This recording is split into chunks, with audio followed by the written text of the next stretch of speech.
Hello everyone and welcome to the second episode of Secrets in Naruto Games. Everyone likes to dunk on Storm connections, and in a way, it's kind of deserved. Storm 4 was, and still is, the highest selling anime fighting game, so you can imagine the expectations for its sequel were pretty high. After a 7.5-year wait, Storm Connections finally came out, and many people quickly labeled it a cheap copy of Storm 4, jumping right back to the previous title, and I mean that literally. The game peaked at 3.8k players on Steam, and within a month, the player count dropped below Storm 4's numbers, where it has remained to this day. As someone who was heavily invested in Storm 4 competitively, I was actually really turned off by all the combat changes they brought to Connections. But even though I had issues with it, I can still admit the game has some merit and quite a few interesting details. And that's exactly why we're here. Now, if you watched the first episode, you may recall me going over Kakashi's unique Kamui mechanic. His Kamui fell under the category of tilt moves. Basically, zero-cost character-specific signature techniques that every character could perform by flicking the left analog stick in any direction and pressing the attack button. Kakashi's Kamui was unique because it could negate almost anything your opponent threw at you. Though negate may not be the most accurate word. Even though it looks like he's simply negating attacks in a game, the actual lore explanation is that he's transporting those jutsus into the Kamui dimension he shares with Obito. It's a beautiful day in the neighborhood. Ah, what a nice day too. Of course, it just had to be him. Where'd you run off to? Kakashi. Kamui! Oh, what's this? What an interesting invention. This video is brought to you by the all-new Red Magic 11 Air, part of a lineup of phones often called phones from the future. With an insane 95.1% screen-to-body ratio, the 11 Air model is 10% lighter and features a more sleeker design while still maintaining high performance and quality with little to no sacrifices compared to its bigger brother, the 11 Pro. This phone will run every single performance-heavy mobile game buttery smooth, especially with game space, where you can choose between options that enhance performance, save battery, or just play around with dozens of unique customizable settings and plugins. If you like playing FPS shooters, I recommend using Red Magic's signature shoulder triggers, which alleviate much of that mobile gaming clunk. And yes, you can even play the official mobile port of Storm 1 without any issues. But it doesn't stop there. What about Storm 4? Or maybe some Connections? This phone can literally run every single Naruto game. Same goes for DB games. The massive 7000 mAh battery, combined with the upgraded ICE active air cooling system, ensures a long, overheat-free gaming experience. You don't even have to use it for gaming if you don't want to. The battery size alone and the fact that it can be charged from 0 to 100 in around 50 minutes make it a top-tier daily driver contender. So why not give it a shot? The Red Magic 11 Air is available worldwide in various editions and colors. Be sure to check out the Red Magic 11 Air by using my link in the description or the pinned comment. When it comes to being faithful to the source material, the move was alright. Alright in the sense that it did a decent job adapting Kamui's signature trait of yanking things from one dimension to another. But from a playability aspect, the move was objectively lackluster. Storm 4 is a fast-paced fighting game, and in these types of games, long activation times and vulnerability frames aren't going to go unpunished. In 96% of cases, you're just better off dodging the attack than trying to Kamui it. With the release of Connections, tilt moves have been reworked, and by rework, I mean completely removed. Well, kind of. The actual tilt mechanic is gone, but all the tilt moves characters used to perform have now been transferred to an entirely new mechanic, the second jutsu slot. Let's use Sasuke real quick. In Storm 4, his jutsu slot 1 was Amaterasu, and his tilt move was a Susanoo arrow. In Connections, his slot 1 is still Amaterasu, but his slot 2 jutsu is now the Susanoo arrow. Because tilts no longer exist, they were turned into slot 2 jutsus. I hope I did a semi-decent job explaining that. And now we can finally circle back to Kakashi. Kakashi's slot 1 is still the Lightning Blade, and for his slot 2, you got it, it's Kamui now. One thing though, the new Kamui works entirely differently. It no longer negates attacks, but in return, it locks onto an opponent and deals a pretty hefty chunk of damage. But that's not even the best part. Kakashi's Kamui and connections is unblockable. You know how I said his original Kamui from the previous game sucked? Well, it's kind of bonkers right now. The mere fact that it's unblockable alone already puts the move in top tier contention. I don't think I even need to explain why being unblockable is so strong. But for context, out of a roster of 130 plus characters, only 6 of them, and that's including the MS Kakashi, have a jutsu that completely ignores the opponent's guard. Kamui may finally be useful now, but was the cost worth it? While Kamui's unblockable properties are really impressive, what if I told you there's a single character who doesn't just have one unblockable jutsu, but 2? Any guesses who that might be?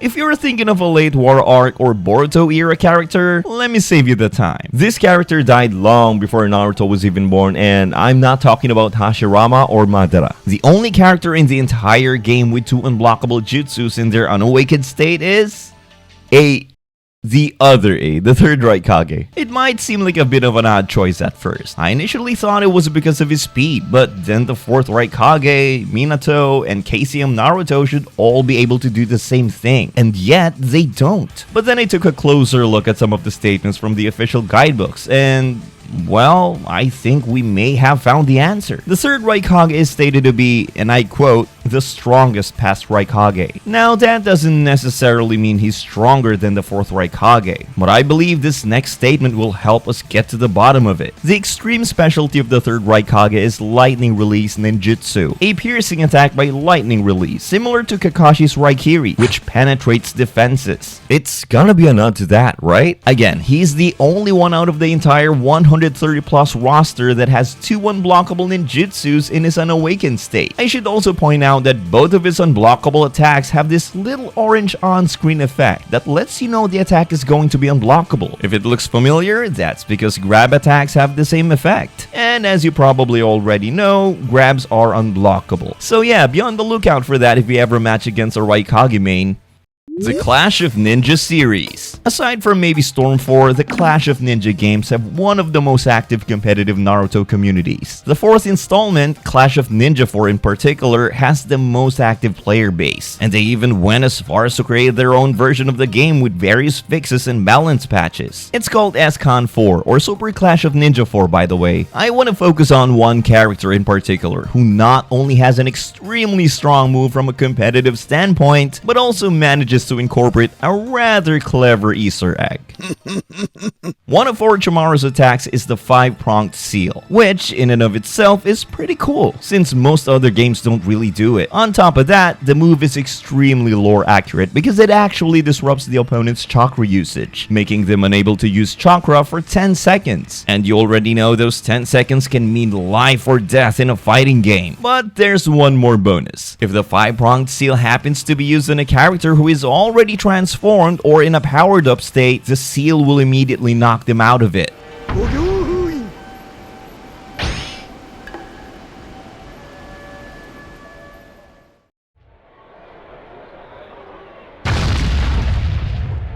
Tsunade is an extremely powerful close-range fighter. Almost every attack she performs in the Clash of Ninja games will have your opponent flinging across the screen. She specializes in breaking guards and breaking grounds. I'm not sure how controversial this is, but I'm truly convinced the Clash of Ninja games did the best job of capturing Tsunade's raw destructive strength. Tsunade's medical ninjutsu prowess is also on full display here, with quite a unique mechanic. If you press right and the punch button, Tsunade will use her finger to hit you on the forehead, briefly stunning the opponent for a few frames and giving you the opportunity to extend your combo. However, if you hold the punch button instead of just pressing it, Tsunade will charge the attack and hit you on the forehead again. But this time, something different happens. A bunch of question marks will pop up above the opponent. I'm gonna give you a second to try and guess what just happened.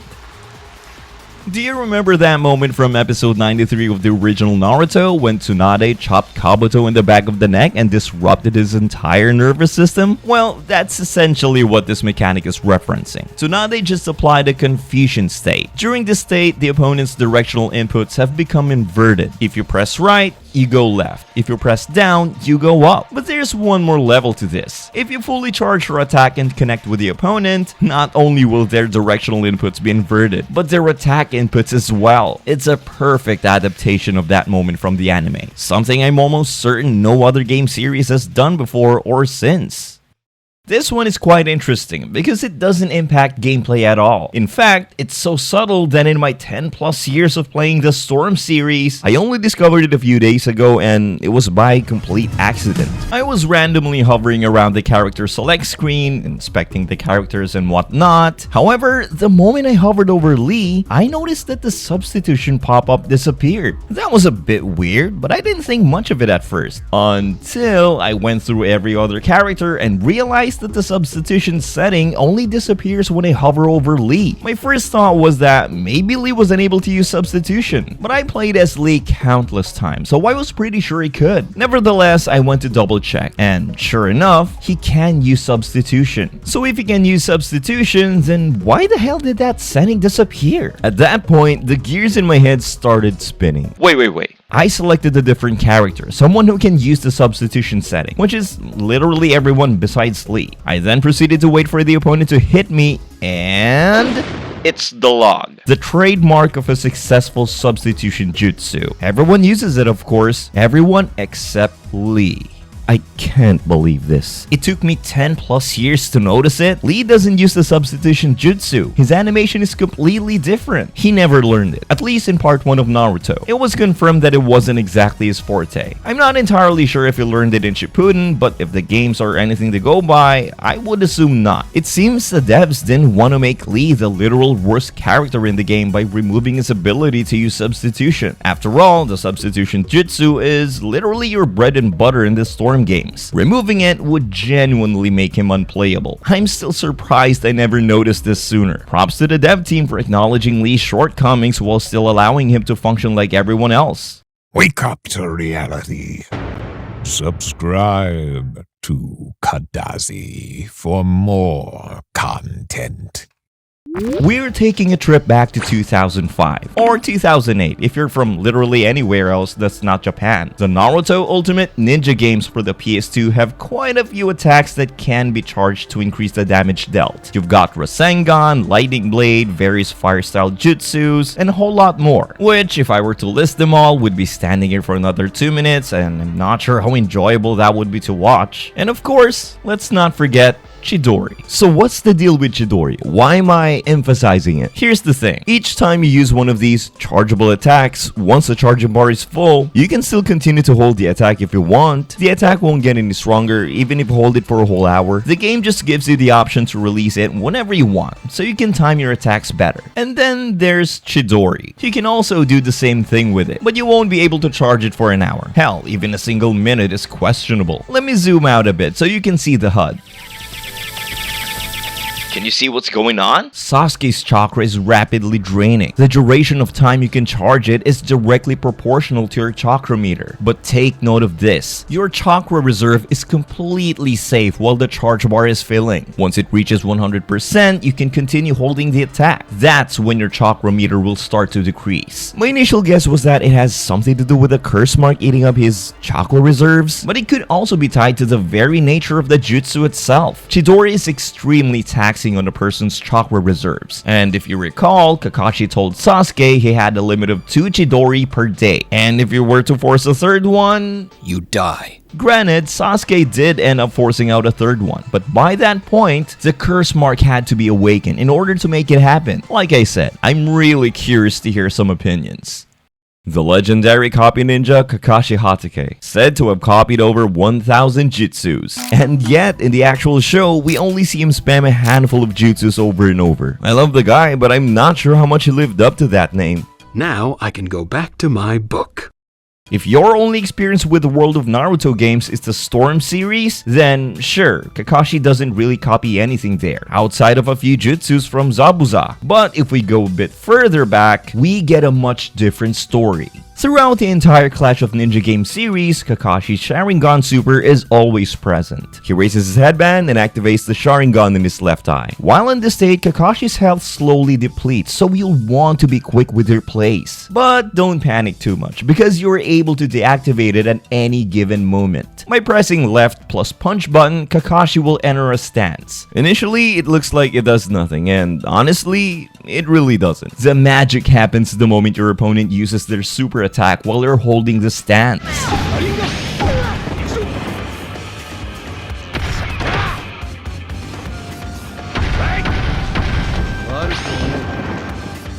If the move Kakashi just did looks familiar, that's because he performed Naruto's Uzumaki Barrage, the very attack Naruto was trying to hit Kakashi with. The Sharingan in this game essentially works as a counter-type move that you can time against your opponent, allowing Kakashi to counter them with their own attack. He can copy a decent chunk of jutsus, but there are quite a few strange oddities when it comes to what he can and can't copy. For example, he can't copy Haku's Ice Mirror based techniques, and that's completely fine. Haku's Ice release is a Kekkei Genkai, or in other words, a bloodline trait, something the Sharingan simply can't copy. But then you try to copy Gai Sensei's Super, which, by the way, isn't even related to opening the inner gates in this game. It's just Gai doing Guy things, I guess.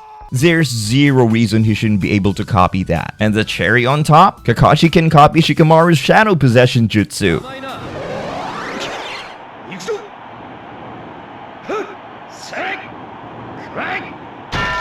By the way, we never saw him copy it in any of the source material. In theory, it should be possible. Shadow Possession isn't exactly a Kekkei Genkai. It's just a hidden technique exclusive to the Nara clan. But it's weird that he can't copy some basic supers, yet he's able to copy something like Shadow Possession. I also noticed that by the time we get to the last Clash of Ninja game, Kakashi simply won't copy anything. Anytime you try to copy a jutsu he should be able to copy, he just teleports behind the enemy and hits him with a lightning blade.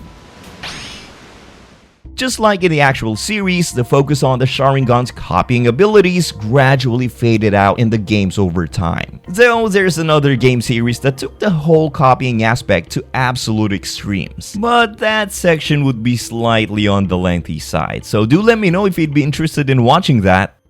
Storm 3 is notable for several reasons. It was the first Naruto game to receive an official PC port. It also features the first, and so far only, collaboration with Dragon Ball. To this day, I'm still unsure why they never did it again. Everyone loved Naruto wearing Goku's gi, and likewise, fans loved Goku in Naruto's Sage Mode outfit. I can't imagine licensing being the issue, especially since Bandai Namco holds the publishing rights for both franchises, but what do I know? Another extremely notable thing about this game was blood. The Storm games have always censored blood by coloring it black, and they're not alone in that regard. The Dragon Ball games follow the same principle. Basically, if a game has to show blood, you can bet it's most likely going to be black. That said, I should mention the Dragon Ball Budokai Tenkaichi series because over there was blood. Not exactly present everywhere it should be, but definitely there. Now let's circle back to Storm 3. You won't find blood presented the same way as in Budokai Tenkaichi 3. Matter of fact, you won't even see battle damage at all, since that feature wouldn't be introduced until Storm 4, 3 years later. But we do get something special. See, every time you throw a punch, little particle effects pop up on the screen to make the hits feel more impactful. But if we whip out a blade, a kunai, or basically any sharp ninja tool, and then proceed to attack, let's just say Part 1 Tsunade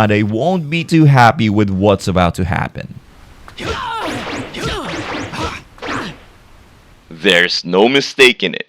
It's blood. And it's actually pretty cool that they made it appear only when you use sharp ninja tools. I can always appreciate touches of realism in games that are otherwise about as detached from reality as possible. Although I'll never understand why they made this detail exclusive to Storm 3. Did they get in trouble or something? Is that why we never saw it again? Storm Connection's main selling point was customization, and frankly, I think they did a pretty decent job. I know a certain other game that would have benefited greatly from it, but before we dive into that, did any of you ever check this new feature Connections added? It basically displays everyone's information. I honestly thought the weight and height stats were made up, but nope, they're ripped straight out of the official guidebooks. Turns out the majority of the cast are just skin and bone. Aside from the vast selection of customizable accessories, the one feature that really stood out to me was the alternate colors. I know that doesn't sound all that impressive when you first hear it. A lot of fighting games do that. But what's cool about Connections is that your character's alternate color palette also applies to your summons and even awakenings. It's thanks to that we get some incredible transformations, like the golden six-tailed QB mode.